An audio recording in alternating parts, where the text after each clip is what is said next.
Triana Eiko. Ok. Obrigada. Eu quero inicialmente saudar todos aqui presentes. Acho que é sempre importante a gente conseguir se reunir em espaços como esse, espaços que vão nos consolidando numa resistência e enfrentamento em relação a tantos retrocessos, né, que temos vivenciado do ponto de vista do nosso país, mas não só, né, também com todas as adversidades e barbarização que vem ocorrendo frente ao acirramento do capital.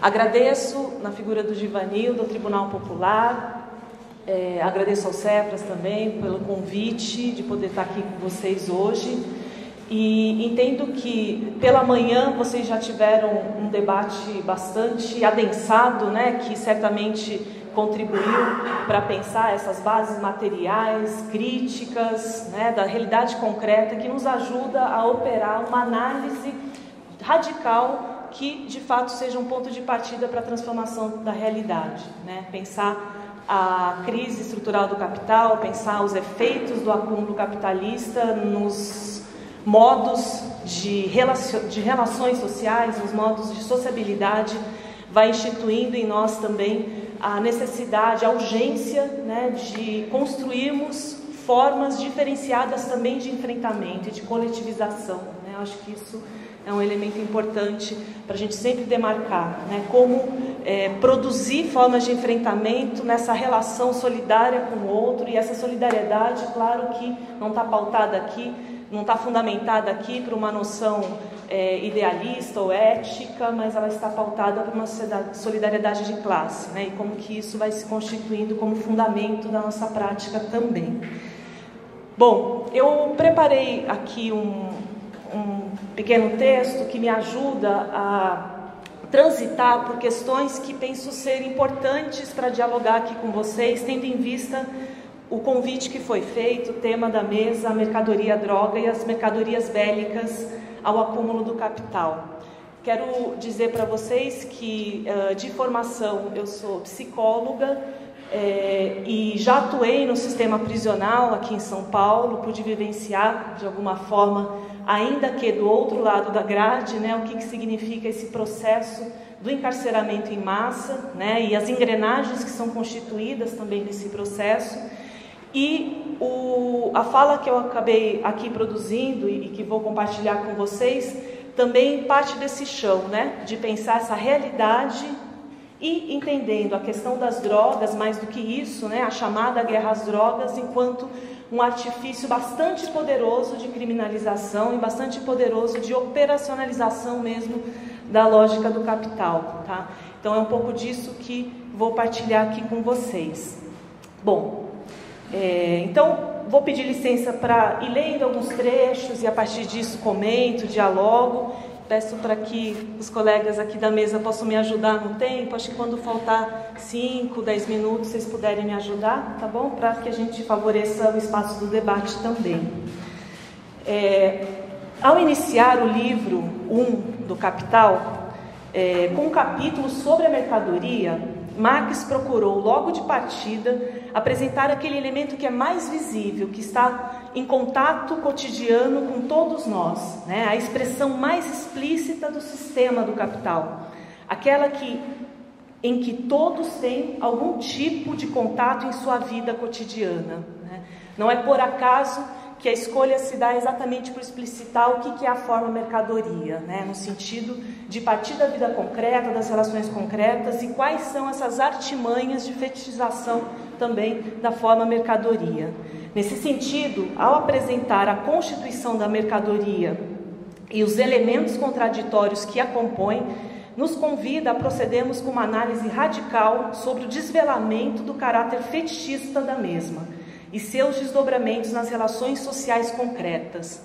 Penso que o debate que vocês travaram pela manhã certamente contribuiu para que a gente consiga hoje traçar essa linha da discussão do acúmulo do capital frente a um debate específico que dialoga com a questão das drogas e as mercadorias bélicas também.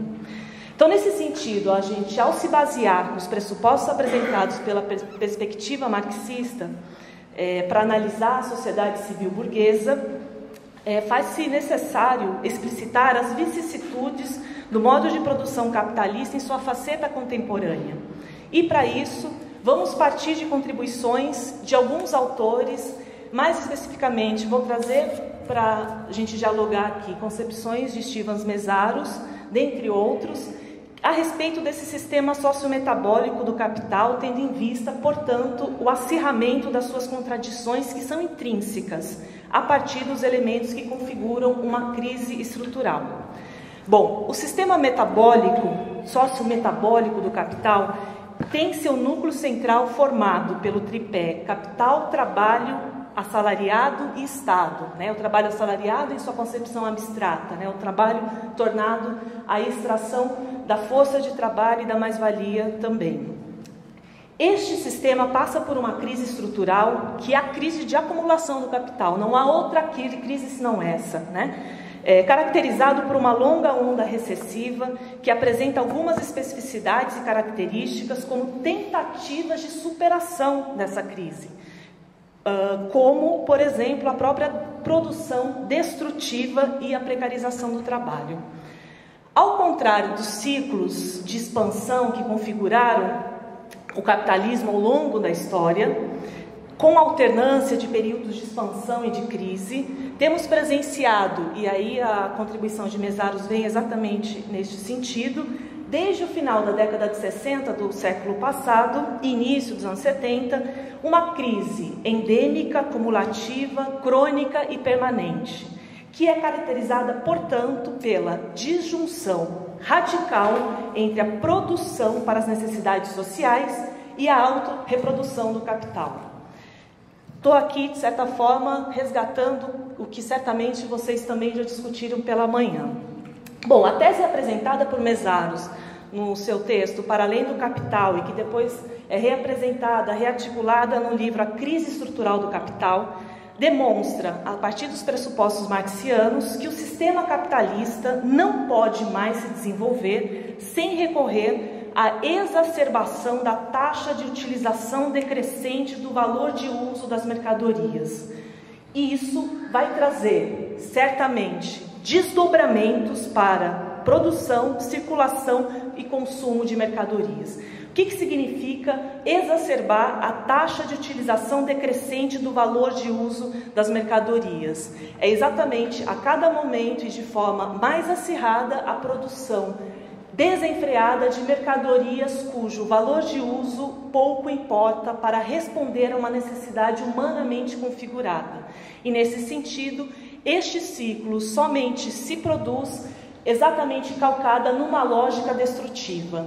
Destrutiva das relações sociais, destrutiva da configuração da nossa própria subjetividade, destrutivas inclusive do ponto de vista do nosso ecossistema, do nosso planeta. Bom, assim, a partir dos anos 70, há uma entrada do sistema metabólico do capital em uma crise estrutural, sendo que este argumento também pode ser sustentado por outras razões. Elencarei aqui algumas outras características que nos ajudam a pensar esse movimento, para depois entrar e relacionar isso com o tema específico dessa mesa da tarde. Bom, até o momento, mesmo após décadas de hegemonia incontestável do neoliberalismo por todo o mundo, o capital não conseguiu retomar as taxas de lucro e crescimento existente desde a época dos anos dourados. Mesmo que em alguns países exista a ideia de um crescimento e expansão, acho que todo mundo aqui já refletiu, do ponto de vista crítico, o que significou o surgimento dos BRICS, né? O que significa esse projeto expansionista, quando em verdade temos que considerar que o desenvolvimento do capital é sim combinado e desigual e que por isso precisamos analisar a totalidade e não os fenômenos isolados. Aquilo que acontece em determinados países enquanto um fôlego possível expansionista devido a um retesamento do próprio crescimento e desenvolvimento da massa produtiva, né? Como a gente pode bem observar no caso brasileiro, né? Bom, o processo de reprodução ampliada do capital, de fato, é intenso e aparece como incontestável, mas isso não significa que a crise não é orgânica e permanente. pois esse mesmo fenômeno coexiste com um sistema capitalista que só existe e está aí na e através da crise. A grande máscara, o grande emblema que revela a gravidade dessa crise é justamente o fato de que a modalidade do capital hegemônico hoje, na contemporaneidade, é a forma mais parasitária do seu desenvolvimento, complexa e parasitária, o capitalismo rentista, o capitalismo financeiro. É exatamente no bojo desse movimento centrífugo e descontrolado que vemos fortalecida a ideologia da democracia. Esse é um ponto importante para a gente dialogar, e o desenvolvimento dela como corolários dos Estados-nações, frente à transnacionalização do capital. Aquilo que vai se desenvolvendo enquanto ideal de democracia no horizonte mesmo, né, das condições da sociedade capitalista, como um elemento que reforça também e, de certa forma, tende a aplacar, ainda que na aparência, os efeitos dessa crise. Por fim, a característica mais fundamental da crise estrutural é o fato de que o gigantismo da produção capitalista só é possível pela ampliação da sua dimensão destrutiva. Assim, não há um processo de reprodução ampliada do capital caracterizado por uma produção genuína, mas sim por uma autorreprodução destrutiva que se manifesta das mais diferentes formas. Nulificação de vastas quantidades de riqueza e recursos acumulados, por exemplo, na utilização em larga escala da ajuda externa para salvaguardar bancos e agências financeiras da bancarrota em 2008 e outros períodos também até os dias de hoje. A intensificação da liquidação de pequenos e médios capitais, cada vez com uma concentração ainda maior, a subutilização e a obsolescência planejada de aparatos tecnológicos que aparecem na esfera fenomênica, portanto na aparência, como um movimento de constante renovação do capital. A distribuição da força de trabalho, ou seja, a intensificação da taxa de extração da mais-valia relativa, trazendo para baixo a equalização dessa taxa diferencial de exploração. Isto está intrinsecamente ligado com projetos de encarceramento em massa. Com projetos de encarceramento em massa que responde a um projeto de Estado que é etnocida e racista também. Ou seja, acho que o convite aqui é pensarmos como que estes elementos estão configurando formas de maior precarização e maior extração de mais-valia. Bom, e além disso, como eu já havia mencionado, a extração predatória de recursos naturais para movimentar o circuito da obsolescência planejada e a importância crescente do complexo militar-industrial na economia capitalista.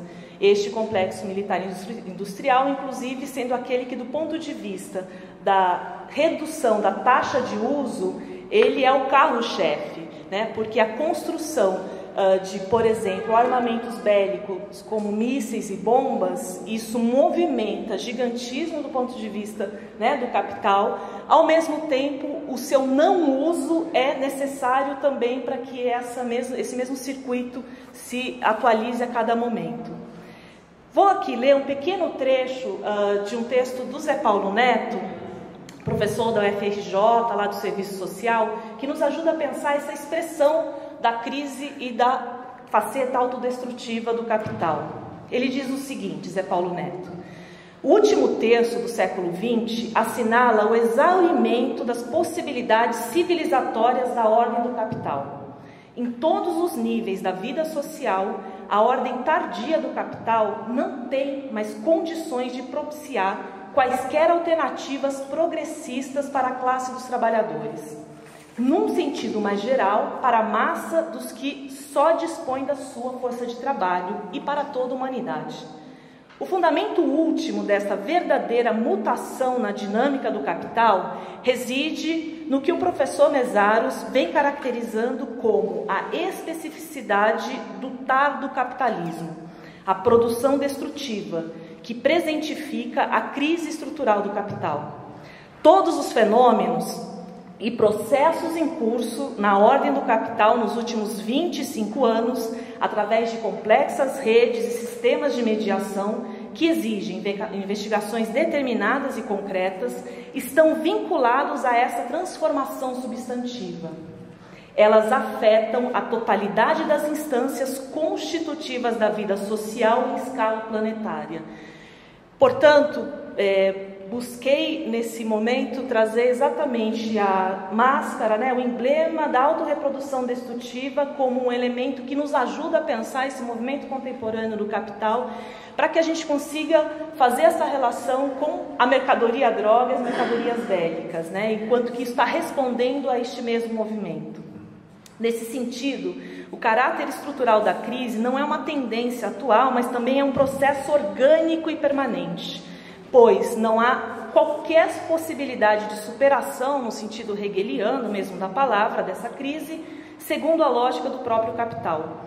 Isso não significa que é uma profecia, isso é importante, criar uma profecia sobre o fim do capital, mas apenas que não há qualquer possibilidade dele se reproduzir sem ao mesmo tempo produzir barbárie e destruição. Da mesma forma que ele não supera suas crises conjunturais, mas apenas joga para o futuro o desdobramento de seus problemas. Esse, portanto, é um ponto crucial para pensarmos a sociabilidade no contexto capitalista também. Ao recorrer à maximização da utilização decrescente do valor de uso da mercadoria, o que significa, portanto, a reprodução da obsolescência programada, determinando a separação entre o que é produzido da contrapartida de atender a uma necessidade humanamente configurada, o capital, em sua face contemporânea, volta-se tão somente à sua autorreprodução, o que, por sua vez, faz intensificar as suas consequências destrutivas. Cada vez mais temos percebido isso em várias dimensões. A impossibilidade de conquistas e avanços, ainda que, sob este horizonte, sob essa organização social, avanços no quesito direitos trabalhistas, no quesito direitos da classe trabalhadora, A gente tem, em verdade, encontrado situações de luta, de retrocesso contra aquilo que foi garantido em momentos anteriores. Importante lembrar que não há como, nas relações sociais de produção calcadas pela reprodução da lógica do capital, se subsumir o valor de uso em relação ao valor de troca, mas a subordinação em níveis cada vez mais elevados da substância do valor, que é o valor de uso, a sua grandeza, que é o valor de troca, por meio da produção de bens cada vez mais supérfluos, descartáveis e de obsolescência programada, constitui-se recurso primordial que tem sustentado a manutenção de seu ciclo reprodutivo. A precarização estrutural e corrosão do trabalho, bem como a destruição dos recursos naturais, são elementos que estão compondo essa realidade. Bom, nesse contexto e sob a égide de uma transnacionalização do capital e necessárias formas de controle sobre as massas, uma das expressões que traduzem a síntese mais complexa do movimento Lei e Ordem e da lógica de controle social, operada nesse contexto de autorreprodução destrutiva e a partir da chamada política penal, é a assim nomeada guerra contra as drogas. Ela se apresenta como altamente eficaz na criminalização de estratégias de sobrevivência para uma considerável parcela da população vulnerabilizada e que encontra no pequeno comércio de substâncias tornadas ilícitas uma fonte de remuneração mais diretamente possível, legitimando assim uma guerrilha de perseguição penal a estes sujeitos e também aos usuários pobres, quase todos negros e indígenas. A partir de 1971, o então presidente estadunidense Richard Nixon declarou publicamente uma guerra às drogas, posteriormente disseminada pelo mundo. O perigosismo, pregado como característica fundante na produção, no comércio, no consumo de substâncias tornadas ilícitas, precisava ser enfrentado com medidas drásticas, opressivas. Na esteira desse processo, verifica-se a legitimidade, portanto, cada vez mais potencializada, do Estado intervir na liberdade individual sob o paradigma do proibicionismo. Não há, portanto, como compreender as complexas relações da guerra às drogas, sem perfilar como se estruturam as relações de produção do aprisionamento em massa, tendo em vista os países que apresentam essas maiores taxas de encarceramento e que estão numa relação de dependência econômica frente aos países de capitalismo central, com atenção especial, portanto, aos países da América Latina e, notadamente, nosso próprio país, o Brasil, dentro do contexto latino-americano. Tal configuração é determinada por múltiplos elementos, dentre os quais destacamos o processo de superexploração do trabalho, típicos da política neoliberal em tempos de crise estrutural, e um reordenamento das esferas jurídicas e legislativas sob a égide da tolerância zero. De toda forma, a seletividade penal opera neste e em outros países a partir da configuração de um racismo estatal e de um etnocídio de Estado. O projeto do encarceramento em massa é tributário, portanto, dessas relações postas em movimento pelo Estado em sua constituição de controle social, de monopólio de violência, com amplo recurso da violência institucional para com a classe trabalhadora e que encontra na guerra às drogas a justificativa social para sua realização. Luciana Boatê, que é professora também do direito lá na UFRJ, discute o aumento da população carcerária por conta do tráfico de drogas no Brasil e as suas consequências nefastas no projeto de encarceramento. Ela aponta, e ao fazer uma análise da lei antidrogas, a lei 11.343 de 2006, aponta como problema inicial o fato da lei de drogas no Brasil se constituir de características proibicionistas que foram espelhadas no modelo estadunidense. A resposta brasileira à chamada guerra às drogas, iniciada lá desde o governo Nixon. E, complementando essa lógica proibicionista de repressão às drogas, né, aos usuários, mas fundamentalmente aos que subsistem da venda desses produtos, complementar a isso e, por vezes, até paradoxalmente, uma relação com a saúde pública e redução de danos, um acesso a um tratamento e colocando com muitas aspas aqui, frente aos usuários, porque sabemos muito bem que a qualificação traficante-usuário é operada pelo agente de segurança e que responde, portanto, a essa mesma lógica do Estado etnocida e racista. Para justificar o aumento da população carcerária por conta do tráfico de drogas, a autora aponta como um dos elementos complicadores uma contradição inerente ao próprio modelo proibicionista da lei. Cabe à autoridade que registrou a conduta o enquadre em tipo penal e a produção de provas. E isso nos coloca diretamente no que diz respeito à própria história do processo de criminalização de Rafael Braga. Então, só retomando aqui, é nesse sentido que a lei antidrogas introduz a noção, que é uma noção com utilitarismo bastante perverso na configuração desse Estado, de que o usuário deve receber um tratamento e atenção à sua saúde, retirando-o do rol dos penalizados por porte de drogas e qualificando a partir de práticas e discursos hegemonicamente biomédicos. Simultaneamente, a tipificação penal como tráfico ilícito de drogas é fornecida como forma preferencial de lidar com as populações pobres, negras e periféricas. Há um aumento exponencial de prisões a partir desse tipo penal, que já ultrapassou os de crime contra o patrimônio e que, de acordo com os dados recentes do próprio Ministério da Justiça, há uma configuração que inclusive nos cabe aqui discutir sobre as especificidades de gênero também, desses modos de prender. Então, de acordo com o relatório publicado pelo Ministério da Justiça lá em 2014, cerca de 68% das mulheres foram presas por tráfico. E na população masculina encontramos 27% que cumpre pena privativa de liberdade por esse tipo penal específico.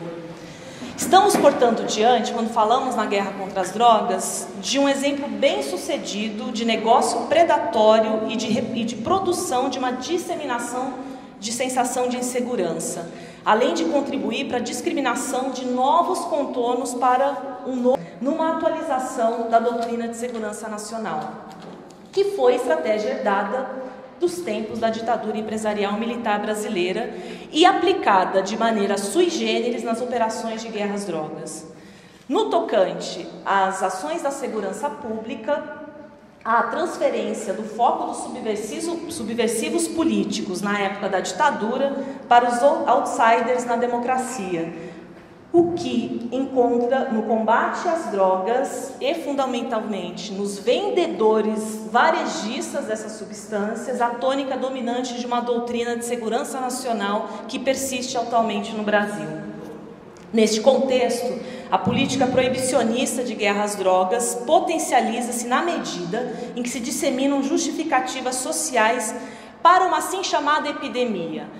Aquilo que vivenciamos desde períodos anteriores até hoje, na região denominada como Cracolândia, expressa muito bem isso, o que a expressão emblema de epidemia causa do ponto de vista da necessidade de tratamentos extremos, e eu estou usando o termo tratamentos extremos exatamente porque foi aquele utilizado pela Procuradoria Municipal de São Paulo naquela malfadada ação civil pública em que requereu da Justiça a autorização para a busca e apreensão de pessoas em situação de drogadição na cidade de São Paulo, para proceder à internação compulsória. Na composição dessa peça se justificava tratamentos extremos àquela população, porque afinal de contas isso era para o bem deles. Essa justificativa, a justificativa no campo da saúde para se proceder a uma ação militarizada naquele território. Nesse contexto, constitui-se, portanto, como ponto legitimador de um controle ainda mais acirrado sobre a população pobre, com investimentos no setor da segurança pública, a participação das Forças Armadas no interior do território nacional, sob a prerrogativa da garantia da lei e da ordem, GLO. Aquilo que a gente tem vivenciado, percebido, discutido a respeito da invasão das Forças Armadas em territórios civis no município do Rio de Janeiro e adjacências revela muito bem a expressão dessa contradição dentro da própria lógica liberal de Estado de Direito, Ou seja, de fato não há contradição nenhuma aí, quando olhamos sob as bases concretas.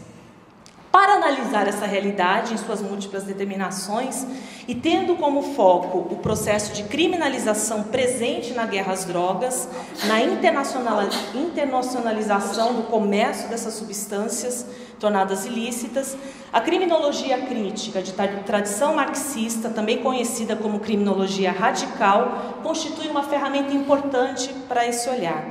Ao esclarecer que não há um direito igual e abstrato que emana dos interesses sociais visando o bem comum, que é quase que o cerne da concepção liberal aí de Estado, desconstrói a própria concepção liberal de que as normativas legais visariam sustentar a vida em sociedade a partir de uma pretensa harmonia, pois, ao contrário, pontua que o direito penal exerce, numa sociedade que está radicada na conflitiva social de classe, um papel fundamental no controle da população, especialmente daqueles que estão alijados do processo produtivo ou que estão em condição de contratualização precarizada da sua força de trabalho. De acordo com Juarez Cirino dos Santos, e aí abro aspas, a criminologia radical define as estatísticas criminais como produtos da luta de classes nas sociedades capitalistas. Ou seja, encontramos nestes fundamentos legais pelos quais se organizam também a política de combate às drogas, as formas jurídicas de uma relação desigual sob a forma de um contrato entre sujeitos abstratamente tomados como iguais. Aqui o livre-arbítrio é o embuste para a formalização da exploração de classe sob o verniz civilizatório. Nesse sentido, vamos compreendendo que as análises dos aspectos sociais, econômicos e jurídicos das questões criminais apontam para a constituição de eficaz poder de subjugação das classes populares a partir do controle penal. Para esta perspectiva, do ponto de vista da criminologia radical, há a assunção de um ponto de vista social das classes subalternizadas, da classe trabalhadora, como ponto de partida para a análise das questões relativas ao direito penal. Nesse sentido, e aí faço esse apontamento inclusive para as contribuições nessa divisão sociotécnica do trabalho, que diz respeito inclusive às ciências psiquiatria e psicologia, a gente deve se afastar de uma análise individualizadora do assim chamado delinquente desviante, que é tão cara às noções psis. E do ato, também devemos nos afastar da concepção do ato tipificado como crime e desvio, elemento tão caro às ciências jurídicas. E nos posicionarmos numa perspectiva macrocriminológica que analisa esse contexto social e político que configura os elementos determinantes e contraditórios da conduta tomada como criminosa. Dessa forma, a questão penal, e aí já finalizando aqui um pouco esse momento da apresentação da guerra às drogas enquanto artifício da operacionalização do Estado terrorista frente à classe trabalhadora. Dessa forma, a questão penal e da segurança pública constitui-se, portanto, no eixo importante para compreendermos as sociedades no contexto atual, pois, além dessa função punitiva e disciplinar, representa para nós a maneira pela qual vai se constituindo uma gestão política, econômica e social da miséria. Sob a gestão dessa miséria, operada a partir das políticas repressivas e do desenvolvimento, a hipertrofia do sistema penal, temos que a taxa de aprisionamento no Brasil, calculada a partir dos dados do Ministério da Justiça, só tem crescido de forma exponencial. Vou pular aqui algumas... Importante notar que, a partir de 2008, dentre os países que estão no ranking mundial de encarceramento, Estados Unidos, China, Rússia e Brasil, importante notar que, desde 2008, os Estados Unidos têm apresentado uma queda na taxa de encarceramento de 8%. A China, uma queda de 9%. A Rússia, uma queda em 24%. Enquanto que, nesse mesmo período, o Brasil expressou um aumento de 33% na sua taxa de encarceramento. Parece que a gente está concorrendo numa gincana nefasta de conseguir o pódio desse lugar de país que mais encarcera. Em relação ao quesito cor, raça e etnia, a porcentagem de pessoas negras no sistema prisional é de 67%, sendo que os dados do censo do IBGE de 2010, a distribuição de pessoas negras na população geral era da ordem de 51%. É importante salientar que estes dados sobre a população prisional são construídos de maneira atravessada pela constituição do racismo institucional e que, portanto, estão passíveis de uma subnotificação. E uma pesquisa mais apurada em relação a este quesito poderia desvelar ainda outras características dessa realidade, inclusive revelando o quanto que isso vai produzindo criminalização também do ponto de vista etnocida de Estado. Esses dados não aparecem, né? E a gente vai lidando com aquilo que está como dados objetivos nos sites e nas configurações aí oficiais do Ministério da Justiça, e essa produção de dados escamoteia a própria realidade também. Bom, em relação à questão do encarceramento pelo olhar das questões de gênero, os dados específicos sobre mulheres encarceradas, tendo em vista as publicações também mais recentes do Ministério da Justiça, a gente tem um número aqui de composição, né, das mulheres encarceradas enquanto número absoluto, que corresponde a 7% do total da população penitenciária nacional. Mas isso precisa ser olhado na sua dimensão também específica. A respeito da escolaridade, 44% das mulheres presas não havia completado o ensino fundamental. A maioria era jovem. Isso também acontece com a população masculina. 61% era negra, 60% foi presa pelo tipo penal tráfico ilícito de drogas.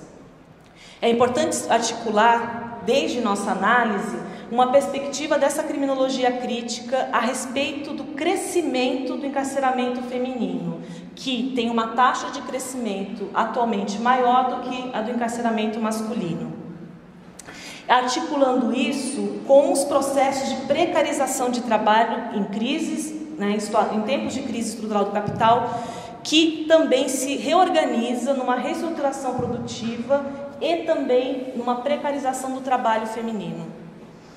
Sob pena de não abarcarmos a multiplicidade de elementos da realidade concreta, a relação do processo de precarização do trabalho, a chamada feminização do trabalho, a constituição de uma nova morfologia com o surgimento do infoproletariado e do precariado, com os desdobramentos disso enquanto ao avesso da condição considerada como legal da atividade laboral, ou seja, as práticas que seguem criminalizadas pela ordem vigente, estão compondo esse cenário nefasto.